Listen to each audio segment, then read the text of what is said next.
to today's video on my channel Life with Kate. I am Kate, and today I'm going to be taking you through as I budget out my fourth and final paycheck for the month of February. I am paid weekly, so I do budget and cash stuff weekly.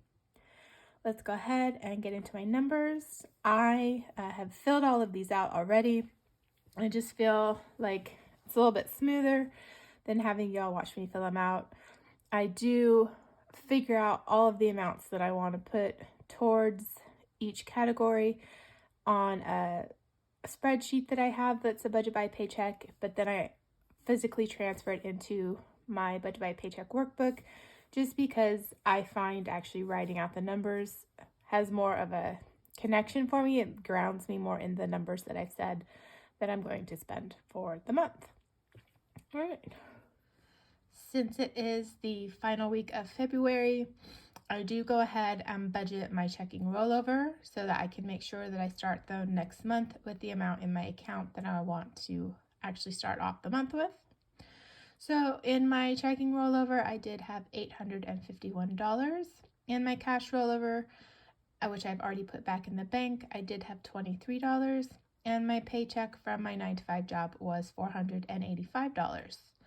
So for this week, I am working with a total of $1,359. And then when we come to my bills, I don't have any bills that come out after the middle of the month. So that's why I have less items on here. I do have 1 month ahead. I used to separate it out into each of the categories, but I found that a little bit too much. It was too overwhelming for me, I guess I would say, when I would see all of the things and I'd be like, my brain would be going, wow, that's a lot. So right now, this works better for me. So I do have a separate bills account where I transfer money every week to make sure that my bills are funded for the next month. So for 1 month ahead, I did put in $107. I had some extra money left from this current month of February, so I was able to put less in this last week. So March is now fully funded. So my 4 credit cards are Amazon, Apple, Capital One, and Citi. Unless there's a balance I know I need to pay off, I budget 0 for them, and then if I make any payments, then that will show up in my actual. So for Amazon, I don't have any purchases I need to pay off right now, so I didn't budget anything. The same for Apple. For my Capital One, because I do need to pay off gas, that's one of the things I do put on credit card. I go to Costco gas, and Costco only takes credit cards, which is why I always need to pay my gas on credit card. So that would be $29. For my Citi card, I'm not using my Citi card at all, as I am focusing on paying off a large purchase I made in January through FlexPay. And then I want to start the month of March with a $1,000 cushion in my account. So I budgeted $1,000 for my cushion. All right, so when you add up all of the expenses that I'm setting aside for bills, I am considering cushion a bill. That is $1,136. So then if we subtract the $1,359, or subtract the $1,136 from the $1,359, that leaves me with $223. So we'll roll that $223 over into my cash envelopes. For beauty this week, I'm not budgeting anything. I did have to pull a little bit to make sure that I met that $1,000 cushion. So the amounts for my cash envelopes this week are lower than normal. I was recently watching this YouTube video, which I thought was some really great information. I'll go ahead and link it in the description below. The video was by, and I apologize if I mispronounce the name, it was Nisha, and it was 9 Money Habits Keeping You Poor. And in the first money habit, she talks about the book, was it I'll Teach You to Be Rich, Rich Dad, Poor Dad? I think it was Rich Dad, Poor Dad. And what he talks about in that book is pay yourself first. So you put the money aside you put 10% into savings, and then you make everything else work. So that's what I'm looking at starting this week moving forward. So that's why some of these amounts are lower than normal. and because I wanted to hit the $1,000 cushion in my account. So for beauty, I didn't budget anything. For eat out, because I do have plans to meet up with somebody this coming week, I budgeted $40. For fun, I didn't budget anything. For gas, I only budgeted $30. For groceries, I budgeted $40. I do still have quite a bit of leftover from my big overspend a couple of weeks ago, so I'm hoping that this will last me and cover what I need. For miscellaneous, I didn't budget anything, and for shopping, I didn't budget anything. And then if we come up here to my sinking funds, for car maintenance, I didn't budget anything this week. Nothing for emergency fund. Nothing for the baking business, which I did purchase some things for baking business already. So that's going to have to be resolved and reconciled later on. But for right now, I budgeted $0. For my car insurance, because I will need to pay my 6-month premium in March, and I haven't quite saved it all yet, I budgeted $25. And for self-care, I budgeted $10 for this week. I did not budget any extra debt payments towards my Citi card, which is the card I'm focusing on paying off first. For my IRA, I did budget to put $17 into my IRA account. I know I've seen a lot of things where they say pay off your debt first and then do your IRA and your investment and all of that. And so I go back and forth on that. Sometimes I do that, sometimes I don't. Mostly it's the times where it hits me, I'm 40. I've got a limited amount of years left to start saving for retirement. And that's when I'm like, okay, let's go ahead and make that work. So I did do 10% of my income into my sinking funds, and I did do 5% of my income into my IRA. I know they say 6%, which I believe is what she also talked about in the video, Nisha talked about in the video, but I just felt more comfortable doing 5, and I'm fine with that. So I just totally realized I forgot to keep adding up, so let's go ahead and look at what my numbers are. All right, so after I subtracted my bills from my income, I had $223 left. And then once I subtracted my cash envelopes, I had $110 left. And then, or $113 left, I'm sorry. So it was $110 went into my cash envelopes, which left me with $113. And after I subtracted the amounts for my sinking funds, which was $35, that left me with $78.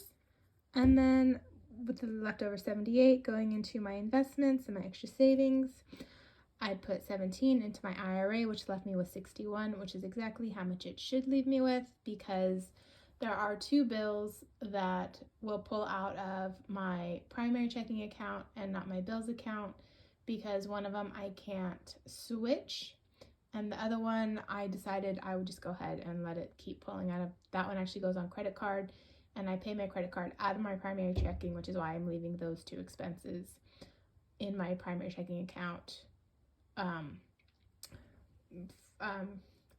My primary checking account budgeting. Whew, my brain went down for a minute. I couldn't think. I was like, what was the word I'm looking for?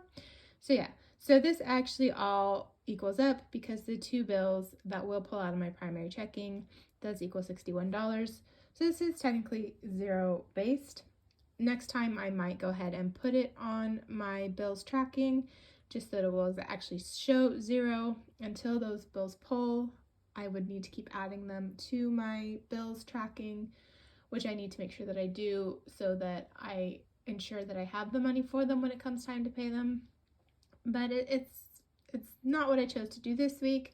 I know that I need $61. I have $61, so everything equaled out. Everything's good. All right, so let's go ahead and move on to some cash stuffing. So I'm actually going to be stuffing $126 this week. It would have been $145 between my cash envelopes and my sinking funds, but I did already spend $19 on gas. So I chose to leave that $19 in the bank and just pull out the remaining of the $30 that I had budgeted for gas. All right. So let's go ahead and take a look. So for my baking envelope, I only use this when I'm purchasing ingredients or baking supplies for the home-based baking business I'm looking at starting. Nothing was budgeted for that this week, so it will not be getting cash stuffed. And all of my envelopes are currently empty. I wiped them out, so everything's empty. So we're going to be starting from ground 0, which I kind of like. I don't know, there's just something about the starting with zero that I like. Like, rollover's fun. Like, it's fun when I get rollover, but I also like the starting from ground zero, kind of. So, all right, so Beauty didn't get anything this week. Eat Out is getting 40. So I did a 20, a 10, a 5, and 5 ones. Because I don't know what I'm going to spend, I just like to have some ones. You know, if I do wind up paying in cash, or if I put it on credit card and need to put the credit card back, then I have ones to cover all of that. So 20, 30, 35, 36, 37, 38, 39, 40. So 40 is going into my Eat Out envelope. So let's go ahead. This was actually 0. I don't remember when I spent. Oh yeah, I pulled this out to reconcile. So well, I'm just going to name it outflow minus 20. And then today we're going to go ahead and put 40 in. Oh, sorry about that. That's a loud thunk. All right. Okay, so Eat Out now has 40. Fun will not be receiving anything. Groceries is getting 40. So that one I just do 2 20s because that one, if I can, I like to get cash back. So that one's going to be 40. Oh, sorry. I'm just like thumping all over the place. So this was actually way back. As you can see, my tracking in the tracking sheets is not second nature yet. Let's call it that. It's not second nature. I am getting better about keeping the receipts so I can make sure that I reconcile, but the tracking is not second nature yet. Okay, so $40 for groceries. I do only need a few things. I went ahead and I meal planned for this coming week, which I don't typically do. So I'm hoping that should be good, that will cover everything. All right, and then gas, because I already spent 19, 5, 6, 7, 8, 9, 10, 11 is what's going into gas. So if I don't need to fill up again this week, this will be rollover. If groceries goes over the 40, then I'll use this money since I should not need to fill up again this week. I've been sticking fairly close to home. So I'm a homebody anyway, so it's not that hard for me to do. But we're going to go ahead and put that $11 into gas. Oh my goodness. All right.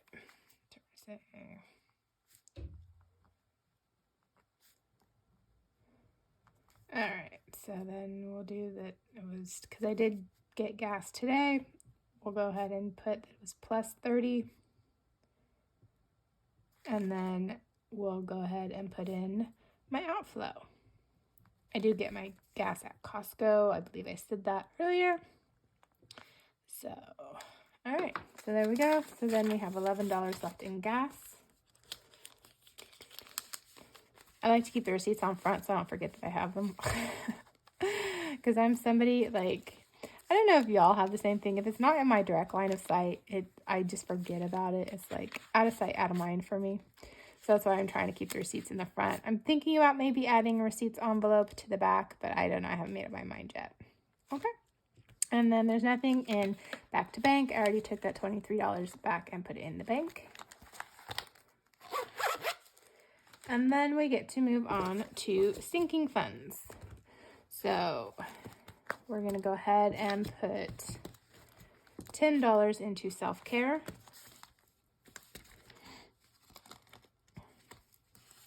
Oh my goodness. And I was doing my expense check-in and I uploaded it and I realized I forgot to put in when I had taken out the money for my my probiotic that I take. And so I had the money, it was good. I just forgot to put it in my expense check-in and I forgot to put the money that I pulled from the sinking fund into my income. You know, it is what it is. All right, so that left me with $2, and then we're going to go ahead and add 10 today.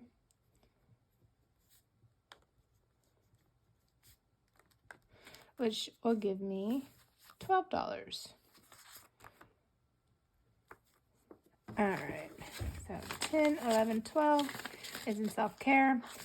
I'm hoping that I'm mostly back on track now because I really need to bulk this up because in a couple of months I have my more expensive haircut. So I'm going to need about a couple $100 for self-care in April.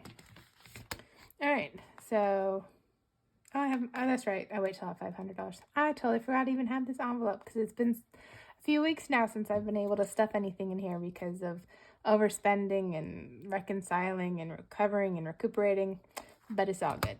All right, so car insurance, we're going to go ahead and put in $25 today.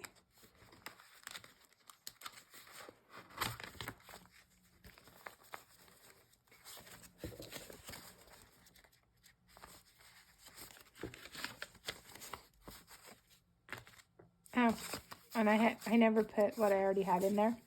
So let's go ahead. We'll just put 2, 1, and then 2, 25. Because I do need, I had a starting balance of $680. Oh my goodness. It's fine. I'm fine. We'll just cross that out. See, I need to learn to pay more attention. It's one of my things, like attention to detail. I'm working on it. I'm okay at it. As you've seen if you've been watching my videos, I'm not great at it. So I think that's actually also another plus of doing the budgeting is it helps with like attention to detail and things like that. So, all right, so $680 plus 25. I should have $705. Let's see if that's true. Okay, so 1, 2, 250, 3, 350, 4, 420, 440, 460, 480, 5, 520, 540, 560, 580, 6, 620, 640, 660, 680, 690, 695, 7, 71, 72, 73, 74, $705, which is awesome. I'm going to go ahead and fill in the tracker later. I do need 721, so I should only need, $16 more? So I'm probably going to budget that next week's paycheck is going to be really low. My hours were severely reduced this week, so we're gonna see. Hopefully I'll be able to finish funding that. If not, then I might just have to pull from debt, or I'll just pull from my cushion for that $16. Okay, then nothing else is going to get stuffed. Helps if you put the tracker back in. Nothing else is getting stuffed today. Nothing's getting stuffed in my business sinking funds envelope, which I'm okay with. I mean, I'm a little sad and depressed. I think it's part of what was adding to my depression was I'm somebody, I get very excited about things and I want to like super speed, do it really quick, super speed, do it really quick. And when I can't go as fast as I would love to, I get in a funk and I start like getting down on myself. But you know what? Every step, like every dollar, that's a win. So it's a mindset shift that I'm working on. Every step, every dollar, that's a win. Even if it's only 25 cents, that's a win. It's 25 cents you didn't put towards that goal before. So that's a win. So it is a major mind shift for me. February mentally was a very, very rough month for me. I definitely, when you see my monthly reset, there's going to be a lot that I talk about what I accomplished, what I didn't accomplish. Well, maybe not a lot, but that'll be the focus of my monthly reset along with what I spent. I'm going to try and put in how much I spent in each category for this month, and then do a debt update, how much I now owe between all of my forms of debt. And then maybe that'll cheer me up a little bit, seeing that little bit of progress that I've made in the last couple months. And then I totally lost my train of thought. I'm getting old, my friends. My train of thought just takes out of the station without me. So anyway, so the monthly reset, and then I'm definitely focusing on, for March, I want to create my gratitude jar because gratitude is something that's a big missing for me. And I know that that also contributes to my depression, is my not having daily gratitude practices. So that's something I definitely want to put in for March. So if you've made it this far in my video, thank you so much for watching. I hope you enjoyed, maybe learned a little something, maybe saw something that you would like to add in to your own budget, anything like that. Or maybe things you're like, nah, that's not the way I want to do my budget. I feel like everything you watch, you learn and take away what works for you, what doesn't work for you. So I hope that you have a wonderful day, a wonderful week, and that all of your hopes, dreams, and intentions for 2023 come true.